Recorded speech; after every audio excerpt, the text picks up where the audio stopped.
আজকের ভিডিওটা কিন্তু খুবই বিরক্তি নিয়ে শুরু করেছি।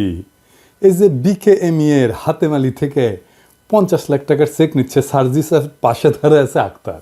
দুইজনেই আমাদের খুবই ভালোবাসার মানুষ, আমাদের অনেক আশা এই তরুণ নেতৃত্বের প্রতি। আমরা মনে করি ওরা নতুন বাংলাদেশ গড়বে, এই স্বপ্ন ওরাই জাগাইছে। আক্তার আর সার্জিস, তোমাদের বলি, এই হাতেমালিকে চেনো না? যদি বলো চিনি না, তাহলে বলবো কার সাথে দেখা করতে যাইতেছো, কার কাছ থেকে অনুদান নিচ্ছ, সেটা আগে দেখে নিবা না? এটা দেখে নিতে হবে, দেখে নিবা এরপর থেকে। এটা একটা রিকোয়েস্ট থাকলো। এই লোকের আন্দোলনের টাইম একটা বক্তব্য শোনাই তোমাদেরকে, শুনো কি বলছে। এরকম একটা সংকটকালে আবারও এই ধরনের একটা সিচুয়েশন আমরা কিন্তু কখনোই আশা করিনি।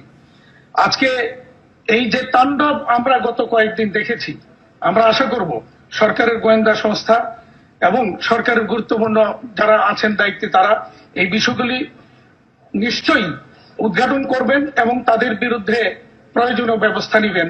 এর মধ্যে আমরা সরকারের পাশে সবসময় ছিলাম, এখনো আছি, ইনশাল্লাহ আপনার পাশে আমরা থাকবো। ব্যবসায়ী সমাজ সবসময় আপনার পাশে। ওর হাতে কি রক্তের দাগ লেগে নাই? ওর 50 লাখ টাকা ছাড়া চলতেছিল না, টাকাটা ফেরত দাও। আমারও তো টাকা নাই, তাও আমি 1 মাসের মধ্যে তোমাদের 50 লাখ টাকা তুলে দেবো, প্রতিশ্রুতি দিলাম। ভিক্ষা করবো, ভিক্ষা ভিক্ষা। ওইতে কোনো গ্লানি নাই আমার সন্তানেরা শহীদ হয়েছে, তাদের পরিবারের জন্য 50 লাখ টাকা পাওয়া যাচ্ছে না, এর জন্য হাতেমালির কাছে তোমাদের হাত পাততে হচ্ছে। তা না হয় আমি ভিক্ষাই করলাম, কোন অ্যাকাউন্টে টাকাটা দিতে হবে জানাওয়া, দিয়ে দিব নিয়ে।